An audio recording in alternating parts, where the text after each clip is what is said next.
C'est comme tout le monde est dans la marde, mais Brian ne vient jamais les aider. Ouais. Puis là, moi, c'est un acteur que j'aimais vraiment beaucoup. Là. Puis toi, t'étais là. T'étais dans la même ville que lui quand il est mort, je pense. J'étais à 3 coins de rue, je pense. Hey, quand c'est crashé, puis ça a sauté, puis il est mort, là, t'étais comme... C'est une série un peu comme Marvel, comme Star Wars. OK? C'est comme quand t'es fan, t'as pas le choix d'aller voir les nouveaux qui sortent.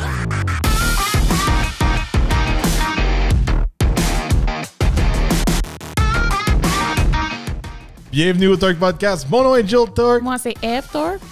Aujourd'hui, on vous parle de la fameuse Fast and Furious numéro 10, Fast 10 qui appelle en anglais. Alors, en français, c'est rapide et dangereux 10 ou rapide 10. Je sais pas c'est quoi le titre en français.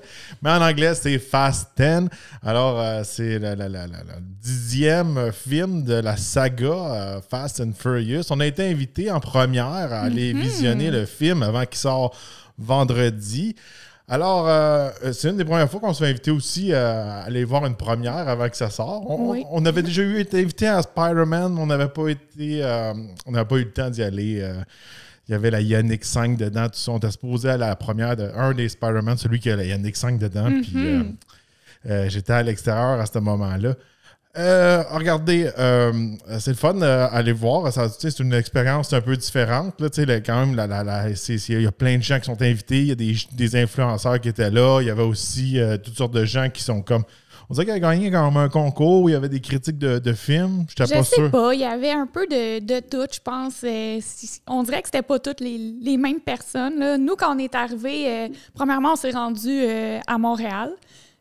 Puis, ça fait loin pour aller au cinéma. C'est ça, pour nous, c'est comme ça a pris quoi, 1 heure, ça rentre? C'était près du stade olympique, là, celui qu'on est allé. Nous, c'était à 1h15, presque 1h30 là, de où ce qu'on vit. Là. Fait qu'en tout cas, on s'est rendu au cinéma à Montréal. Là, en arrivant, il y a quelqu'un qui attendait avec une table. Là, on arrive, on dit non, on était sur la liste. Là. Vous venez, je vais vous montrer vos places. Là, il avait réservé nos places avec des petits cartons et tout. Là. Puis quelques jours avant, on a reçu aussi plein de marchandises. Beau chandail. Fast 10. Des porte-clés, des posters, des t-shirts, tout ça. Il n'y avait pas ma taille, fait que c'est Eve qui porte le chandail. C'est le chandail qu'ils ont envoyé à Jules. Ils ont dit « c'est pas ta grandeur, on va t'envoyer notre plus grand. » Non, j'ai dit « je prends du 3X », puis il m'a envoyé du médium. C'est sûr certain que je ne porterai pas le chandail. Mais bon, aujourd'hui, on va vous parler du film. Qu'est-ce qu'on en a pensé? On va essayer de pas trop donner des spoilers, mais c'est sûr certain qu'on va vous donner un petit peu des spoilers. Veux pas. On va vous dire qu'est-ce qui se passe dans le film. Pour vous mettre en contexte un peu de qu'est-ce qui se passe dans le 10e film. Le 10e film est le premier d'une trilogie, en tout cas. Oui, il va en avoir, en tout, il y en a 3. Il y en a 2 autres qui vont sortir après celui-là, qui vont toutes comme se suivre. Je ne sais pas s'ils vont appeler ça comme le 11 puis le 12, mais il y avait l'air à dire que Fast 10, ça serait comme Part 2 puis 3. Ce qui semblait dire. Quand ils nous ont présenté le film au début, là, le petit monsieur avec le micro, c'est ça qu'il expliquait. Puis, pour vous mettre en contexte, c'est un film qui vient jouer un peu dans tous les autres films un peu, mais surtout qui se concentre sur le 5e film. Là, je suis sûr que vous êtes comme moi, puis peut-être que aussi vous n'êtes pas aussi vieux que nous, parce que ça remonte assez loin. Le premier Rapide et Dangereux, là, ça remonte à plus de 10 ans, plus de 12 ans même. Ça vient mélangeant. Moi, je suis vraiment bon dans les premiers, comme 1, 2, 3. Là. Ça, je les connais bien. Là. Le premier, je l'ai vu 100 fois. Le deuxième, je l'aime bien. Le troisième, Tokyo Drift. Après ça, c'est là que je commence à être mélangé un peu. Oui, ça vient. Là, le numéro 5, c'est quand il arrache une Volt, là, un coffre-fort qui sont au Brésil. Oui, fait que là, c'est ça. Ça part... au début du film, on voit un peu un recap, là, puis ça met dans l'ambiance pour comprendre le nouveau Fast 10. Si vous voulez écouter le 5e film avant d'aller le voir au cinéma, ça va vous aider beaucoup. Là. C'est sûr qu'il est en lien avec d'autres films aussi. Il y a des méchants qui reviennent de d'autres films, là, qui reviennent du... il y a Shaw, puis il y a aussi Charlize Theron qui était dans les derniers. Il y a plein de méchants qui reviennent, mais qui sont plus vraiment méchants. En tout cas, je ne rentrerai pas dans tous les détails. On vous met juste en contexte, mais juste avec le preview, on voit qu'est-ce qui se passe. Là, en fait... Jason Momoa, c'est le méchant dans le nouveau Fast 10. Puis lui, un peu, c'était comme le fils du gars riche dans Fast and Furious 5. Oui, c'est ça. De celui qui s'est fait voler le coffre-fort et tout. Là. Ouais, c'est ça. Fait que lui, il veut se revenger, puis comment il peut se revenger? C'est en détruisant la famille de Dom Toretto. C'est ça. Fait que ça tourne autour un peu toujours les mêmes principes, toujours plus extravagant. Moi, qu'est-ce que j'ai aimé du film? Il y a plusieurs bons acteurs que j'aime, mais qu'est-ce que j'ai trippé? Puis ils font plus ça maintenant. Tu sais, aujourd'hui, ils font plus des films, mettons, avec plein de grands gars comme... Tu sais, que t'es tough, t'es musclé, tu sais, c'est comme, ils en mettent un, mais faut pas qu'il y en ait plein trop, de machos, plein de gars virils. Ouais. Là, regarde, Jason Momoa, Jason Statham, Vin Diesel, name it, là, t'en avais, voyons, celui que, le lutteur, là, que je tripe full dessus aussi, là. John Cena. John Cena. John Cena est là. Name it. Il y a un autre acteur aussi, là, qui était un grand séduisant, là. Il y a eu une série... qu'on a écouté ensemble. Ouais, c'était Reacher, là. Ouais. Il est grand, il est blond, il a une bonne shape, là. Lui, c'est comme un nouveau policier, là. Il prend un petit peu la place de Rock, là. En tout cas. On va le dire aussi, The Rock, qui n'est plus là à cause qu'il se chicane tout le temps avec Vin Diesel. Ouais, là. supposément dans les tabloïds. Ouais, c'est ça. Les potins. Il y a eu, c'est ça, il y a eu un autre Fast and Furious qui est comme pas inclus dans les Fast and Furious avec Shaw, là, puis lui, là, Hobbs and Shaw, là. Ça, c'était bizarre. On dirait que c'est vraiment le genre de film que, tu sais, il y a eu une chicane, il y avait un contrat, puis qu'ils n'ont pas eu le choix de faire comme un autre film pour, comme, finaliser le contrat avec The Rock. En tout cas, petite parenthèse. Histoire-là, du cinéma. C'est des histoires de gros contrats, là, The Rock puis Vin Diesel. Ah ouais. Fait qu'en gros, c'est ça. On replonge beaucoup. Sans vous donner trop les punchs, on va parler automobile, qu'est-ce qu'on en pense, qu'est-ce que nous, on s'attendait. Faut se le dire là, maintenant, la série Fast and Furious, c'est rendu une série un peu genre DC, Marvel. On est presque dans le fantastique, là. C'est rendu extrêmement... pas juste véhicule. Tu sais, le premier, il était vraiment axé sur l'automobile, le tuning. Tu sais, c'était des affaires réalistes comme on vole des radios, on modifie nos véhicules, tu sais, tout ce qui se pouvait. Ouais, c'était puriste automobile. Ouais, là, c'est rendu, ils vont dans l'espace. Ouais, dans le dernier, il allait dans l'espace, mais tu sais, c'est sûr et certain. Là, on est rendu plus dans une classe action super-héros. Moi, c'est sûr et certain que j'aime mieux les premiers, que c'était vraiment puriste, que il faisait tout pour gagner la course, il faisait tout pour être le meilleur drifter, il faisait tout pour avoir une auto rapide, pour s'échapper avec la drogue. T'sais, peu importe, c'était tout le temps le focus beaucoup sur l'auto, puis modifier l'auto, puis changer des trucs dessus, puis apprendre à conduire, puis à battre le meilleur. Là, on est loin de ça. Ah non, c'est purement de l'action extrême. Il montre beaucoup des beaux chars aussi, mais je trouve qu'est-ce que j'ai aimé, c'est que les valeurs ont suivi. Tu sais, au début, dans le 1, c'est comme ma famille, c'est important. Ouais, mais dans le 10, c'est encore ma famille, c'est important. On dirait qu'ils l'ont pris puis ils l'ont comme un peu embrassé, cette situation-là, puis ça devient un peu comme une parodie, mais ils l'utilisent dans le film. Oui. Ils n'ont pas peur de rire d'eux autres mêmes, genre, je pourrais dire. Des phrases kitsch, là, la famille, là, c'est ça. Oui. Dans le 10, ils le disent aux 2 minutes, là, la famille. Mais moi, qu'est-ce que je m'ennuie, c'est un petit peu... une parodie de, tu sais, lui, il va avoir un char américain, lui, il va avoir un char japonais, lui, il va avoir un char allemand. Lui, il vient de certaines cultures, fait qu'il va modifier son véhicule de telle façon parce que il vient de tel endroit, puis ses racines, tout ça.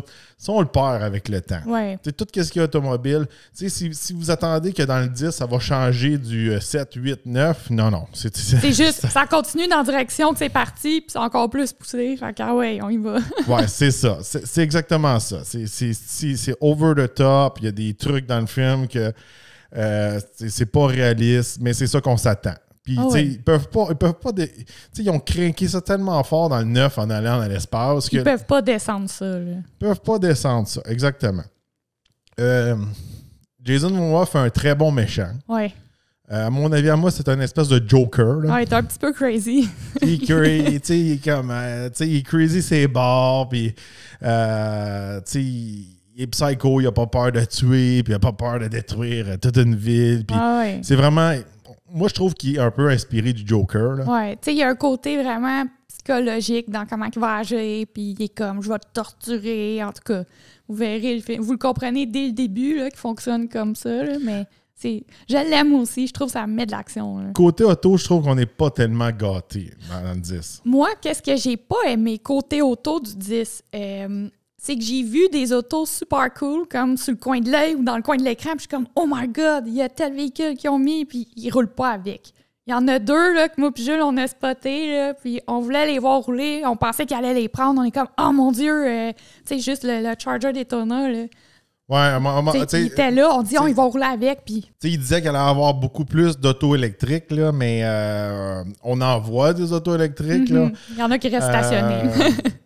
On voit le Charger EV, mais c'est ça, il est comme tout le temps stationné devant la maison, il fait rien. Ouais. À un moment donné, il y a une des méchantes qui arrive avec la DeLorean qui est une auto électrique maintenant, qui est très cool, mais on les voit pas vraiment en action. Non, c'est ça. On les voit passer ou stationner, mais il y a un autre véhicule qu'on a vu, en tout cas, à un moment donné, après une scène d'action du film, ils sortent, là, c'était un TRX super monté qui était stationné. On est comme, oh my God, il est super cool. Puis là, finalement, il roule pas. Là. Ouais, il l'utilise pas. Moi, à mon avis, c'était comme un des plus beaux véhicules du film. Le Ram TRX, il y a comme les ailes bombées, Baja. On voit qu'il a été modifié avec du long travel. Il est ultra modifié, ultra bien monté. Il était prêt pour l'action, là. Il l'utilise pas. Mais il était très hot. Tu sais, je trouve que tous les véhicules qui sont moindrement un peu chers à rouler ou à faire des cascades, ils les utilisent pas. Mm-hmm. Tous les autres véhicules que tu sais, ça, tu peux en trouver plein ou ils en ont déjà monté plein, c'est eux autres qui utilisent, je trouve, dans le film. Ouais.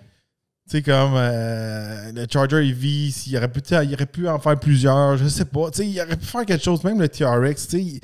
Ils n'utilisent pas beaucoup les véhicules qui coûtent cher. Tu sais, comme à un moment donné, oui, on voit Jason Statham, il est dans son garage, puis il part avec une Senna, mais on le voit juste partir avec la Senna. On le voit pas en action avec une Senna. Non, c'est ça. Parce que, encore une fois, genre, tu sais, c'est une question de budget.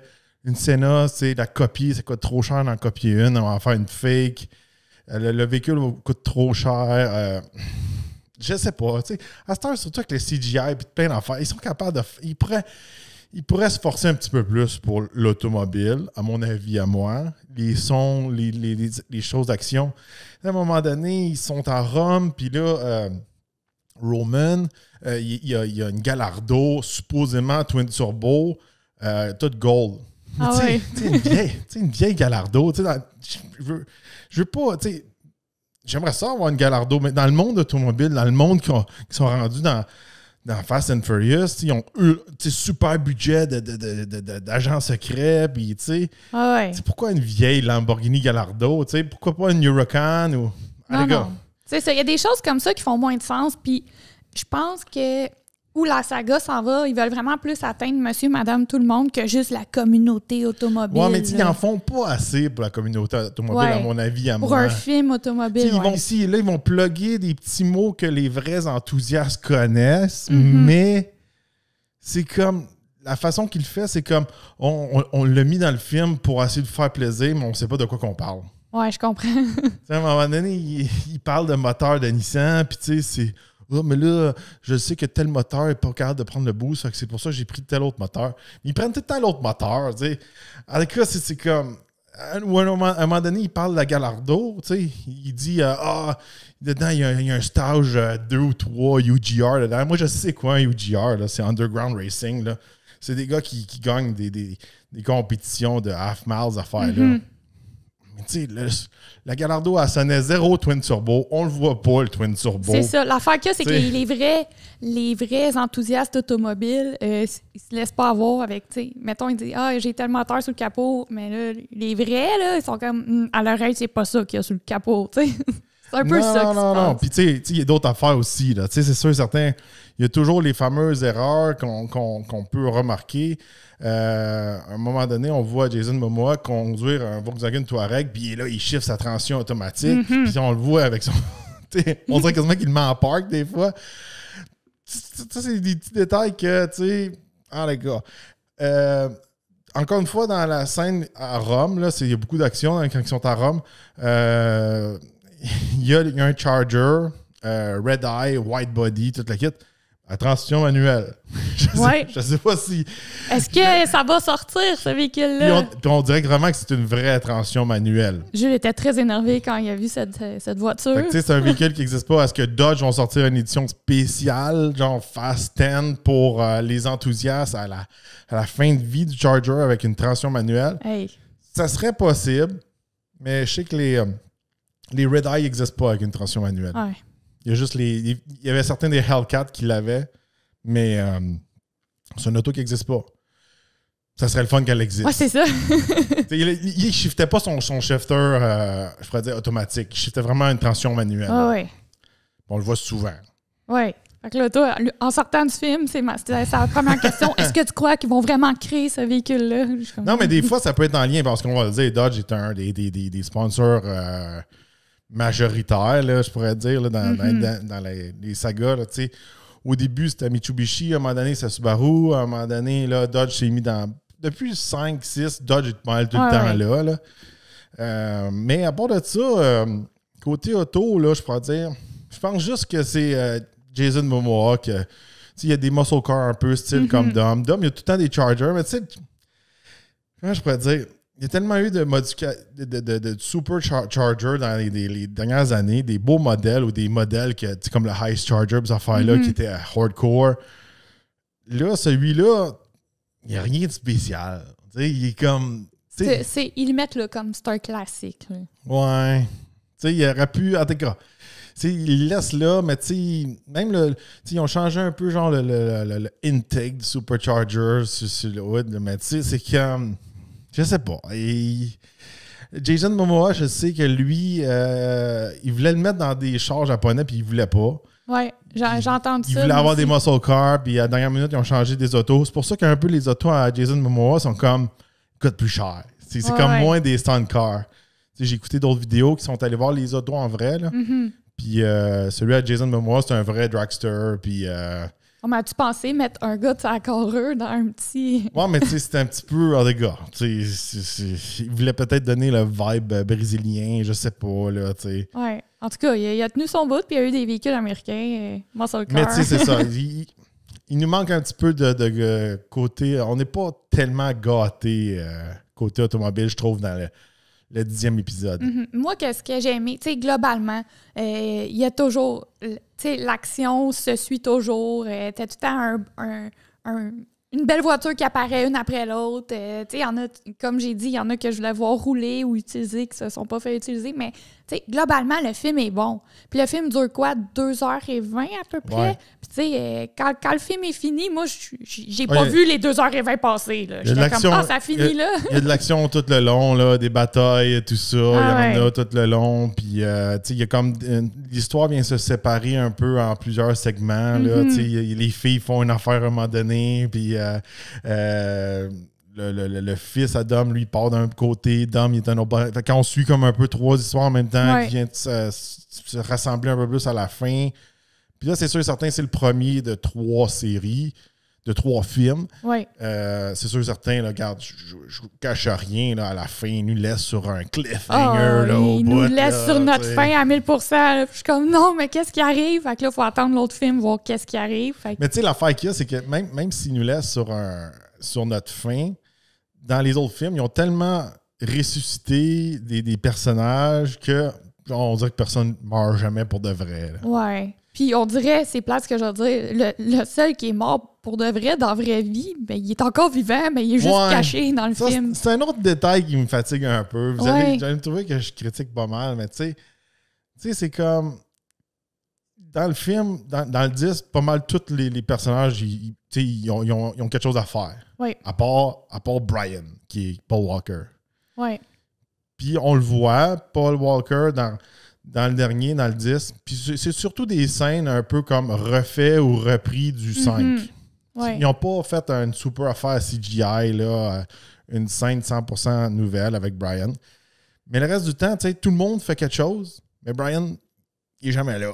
Ouais, puis... ça n'a comme pas rapport. Qu'est-ce que je trouve, c'est comme sa femme, sais, elle est là, à un moment donné, à se faire attaquer ou quoi, mais tu sais, dans la vraie vie, comme, mettons, moi, j'aime ça, rapide, dangereux, je suis comme, dans la vraie vie, il aurait pas laissé sa femme se battre tout seul, il aurait été là. Mais justement, c'est ça, tu sais. C'est ça qui est buggant. Tu sais, à un moment donné, on vous donne un exemple, je pense pas que ça enlève du punch, mais tu sais, c'est elle qui surveille l'enfant à Dom. Puis ils savent qu'ils sont comme full en danger, mais Brian n'est pas là. Tu sais, pour les fans des films, sont comme ça fait pas de sens qu'il soit pas là pour protéger sa famille. Puis c'est tellement la valeur. Tu sais, il explique jamais non plus où c'est qui est ou quelque chose. Tu sais, comment je sais comment c'est difficile pour eux autres. Ouais. Tu sais, il aurait dû un peu. Je pense qu'ils ont plus étiré ça qu'ils le pensaient, cette franchise-là. À un moment donné, il aurait dû faire une twist dans l'histoire qui peut-être qu'il meurt ou quelque chose genre. Peut-être que ça aurait fait de la peine aux fans.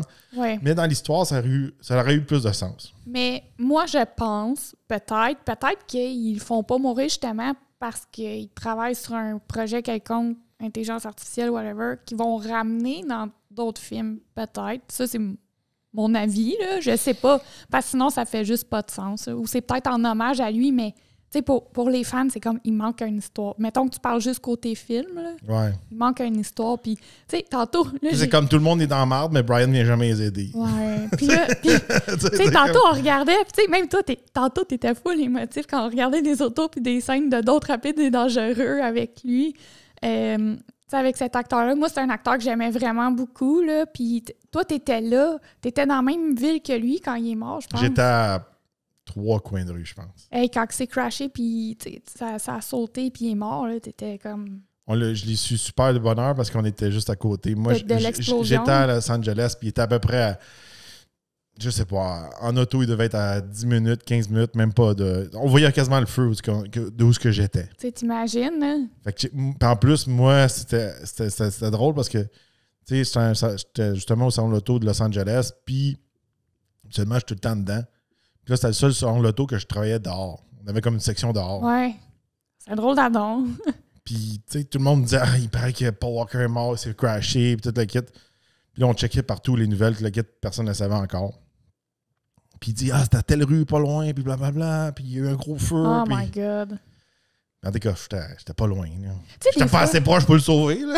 Ah, c'est ça. Mais non, t'étais pas... Non, mais tu sais, c'est pas ça. Tu sais, les gens qui étaient là, je pense qu'ils disaient le feu était tellement intense, personne ne pouvait s'approcher. Ouais. Tu sais, des fois, ça arrive, puis c'est plate ce que je veux dire. Tu sais, comme moi, mon père, il était remorqueur avant. Puis des fois, t'arrivais sur des lieux d'accident. Ça arrive tellement vite. C'est déjà arrivé des cas où la personne est dans l'auto, elle brûle, elle crie, mais personne n'est capable de la sortir, ou même les pompiers ou quoi. C'est comme, c'est juste, ça se termine. C'est comme grave comme ça. Là. Ça l'arrive. Ouais, mais bon, tu sais, c'est des petits détails. Je pourrais dire que... Qu'est-ce que tu pourrais dire sur le film sans qu'on donne trop de détails sur le film? Moi, je pourrais dire que si vous aimez la série, il faut que vous alliez le voir. C'est comme ça continue, c'est bon, puis il y a de l'action, tu le quittes. Si vous êtes nostalgique du 1, 2, 3, puis vous attendez à avoir full d'auto passionnés, vous allez être déçus. Ouais. Mais moi, je vois ça un petit peu comme... C'est une série un peu comme Marvel ou comme Star Wars. OK? C'est comme quand t'es fan, t'as pas le choix d'aller voir les nouveaux qui sortent. Ah ouais, moi j'ai trouvé super bon. Je trouve qu'ils font des bons liens avec les films précédents. J'adore les acteurs. Tu sais, les acteurs ils apparaissent tout le temps à des moments, puis là, ils sont comme là, je connais un endroit où aller me cacher, puis là, ils arrivent, puis là, c'est tel méchant qui est là, tu sais, sans nommer personne, puis là, t'es comme oh my God, il est revenu, tu sais. C'est le fun. L'histoire est beaucoup mieux intégrée dans celui-là. Oui. Que, mettons, quand Jason Statham est arrivé, là, c'était un petit peu comme, je veux dire, dans le film, que Jason, tu sais, je compare les intégrations de méchants dans une histoire quand il tire ça, là, tu sais. Oui. Tu sais, comme celui avec Jason Statham, c'est comme, ben là, c'était lui qui était dans Mercedes puis qui a frappé Anne dans la RX-7 Velside, là. Ouais. Ça, j'étais un petit peu tiré par les cheveux. Là, dans celui-là, on voit vraiment Jason Momoa, le méchant, qui tu sais, quand il était dans la station de police, il était là. Ouais. Quand le coffre a été arraché, il était là. Quand il faisait la poursuite sur le pont, il était dans un des trucks. Ça, c'est dans le recap qu'ils font au début du film. On le voit plus tard aussi, là, à d'autres bouts. Mais tu sais, c'est comme lui qui conduisait un des Touaregs avec la mitraillette dessus. Tu sais, tout fait du sens, tout est bien fait. Tu sais, c'est bien intégré. Il est bien intégré dans l'histoire. C'est pas un qui arrive de nulle part. Je suis le nouveau méchant de l'histoire. Tu sais, on comprend c'est quoi sa motivation d'aller détruire la famille de Dominique Toretto. Tu sais, moi, je trouvais que...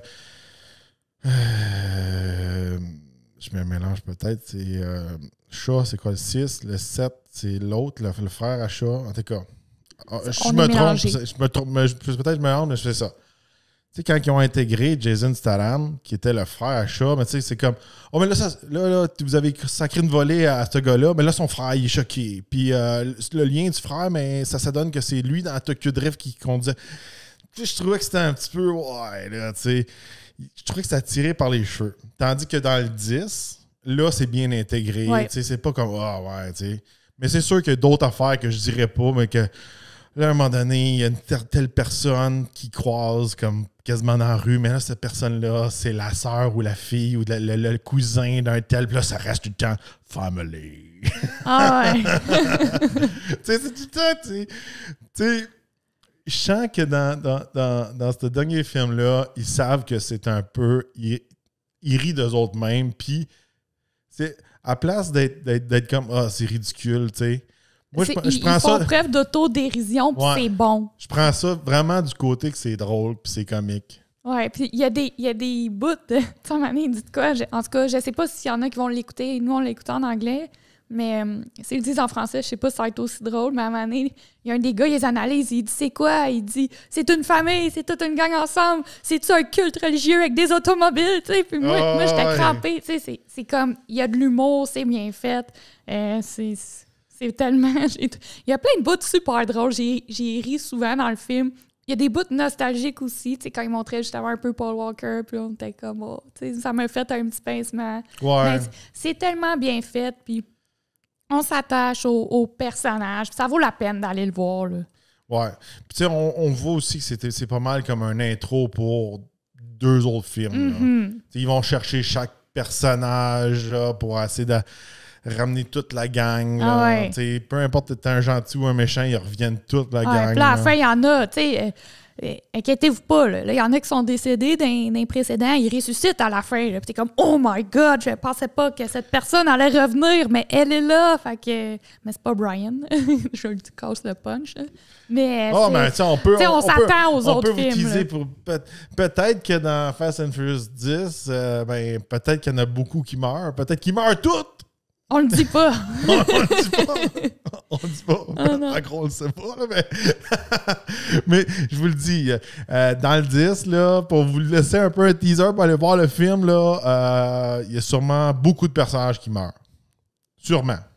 Je vais dire le mot sûrement. Moi, je te regarde. Ils vont sur Mars aussi. Non, c'est pas vrai.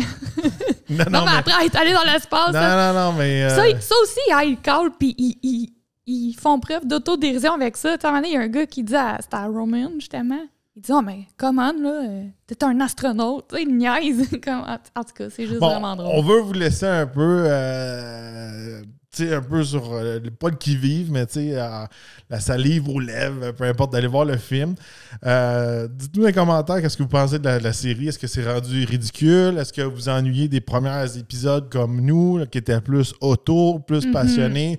Ou vous aimez ça, plus rendu... Tu sais, à un moment donné aussi, c'était plus action, je veux dire, policier, mais là, c'est rendu action super-héros. Là. Mais super-héros, puis intelligence artificielle. Vous allez voir, à un moment donné, là, Vin Diesel, là, il fait une affaire avec un bras, puis il est extrêmement fort. Là. Ah, toi, c'est des bouts comme ça qui t'ont marqué dans le film. C'est genre Captain America. Là. Alors, dites-nous dans les commentaires qu'est-ce que vous pensez de la série. Est-ce que vous allez aller voir Rapide et Dangereux 10, Fast 10? On aimerait ça savoir votre avis.